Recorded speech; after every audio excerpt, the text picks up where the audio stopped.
Salut à tous. Aujourd'hui pour les juifs c'est Kippour. Alors si ça vous intéresse, eh ben on va parler un petit peu de Kippour. Qui est contre? Qui est pour?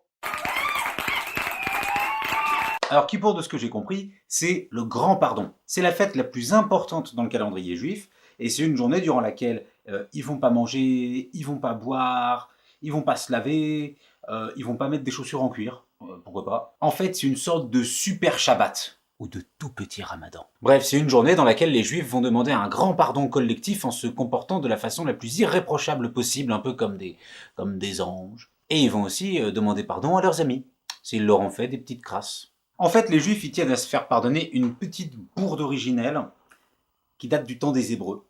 Les Hébreux sont esclaves en Égypte et ils sont guidés en dehors du pays d'Égypte par Moïse qui est guidé par Dieu. Moïse de... Voilà, Moïse. Il traverse le désert pendant 40 ans, et Moïse, il leur a bien expliqué. Bon les copains, je vous réexplique une dernière fois, ça suffit les croyances débiles, d'accord? Celui qui nous a sortis d'Égypte, c'est le Dieu unique. Mais du coup, pardon, excuse-moi, mais la vache magique, le Dieu soleil, les elfes de la forêt et la petite souris, ça existe quand même? Non. Mais non, tout cela n'existe pas, ce sont des croyances fantaisistes. Très bien. Non mais très bien. Grandissez un peu, bordel de merde, il faut croire maintenant dans le Dieu unique. Oui, le Dieu unique. Oui, non mais c'est très bien, c'est très bien. Le Dieu unique, c'est celui qui te parle à travers un buisson en feu et qui change l'eau du Nil en sang, c'est cela? Oui. Ah mais c'est très bien, c'est super.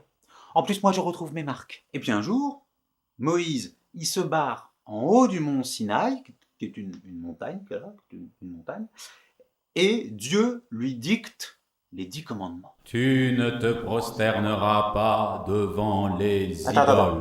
idoles. Moins vite. Devant les idoles. Idole. E-S. Eh bien, il y en a combien? Il y en a plusieurs, Voilà. Ouais. Virgule.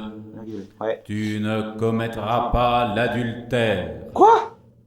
Ah oui. Ah non!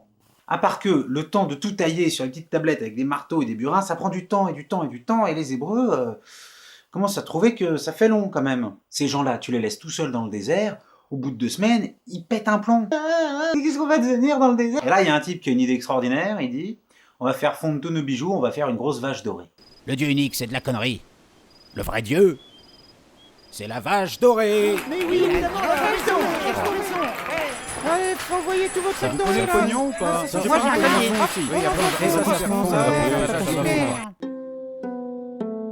Faites du bruit pour la vache dorée.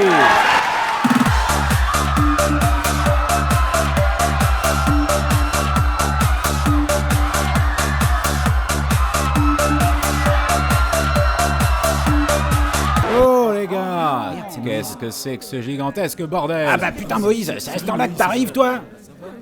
Du coup, comme on a cru que tu reviendrais pas, on a fait une grosse vache dorée. Attends, répète un peu, toi. Bah comme t'as mis un peu plus de temps que prévu, on a pris le pognon et tous les trucs en or, on les a fondus pour faire une vache dorée. Mais c'est pas vrai, qui c'est qui m'a flanqué une bande d'abrutis pareil? Pauvre con, regarde ce que j'en fais, moi, de ta grosse vache. Ah putain, le con, merde, la vache dorée. Et voilà pourquoi les Hébreux et leurs descendants, les Juifs, ont encore 10 000 ans plus tard quelque chose à se faire pardonner. Voilà, j'espère que ce numéro vous intéressait, et puis moi je vous retrouve très vite, je vous dis à bientôt. Au revoir. Ce sera nous le chemin.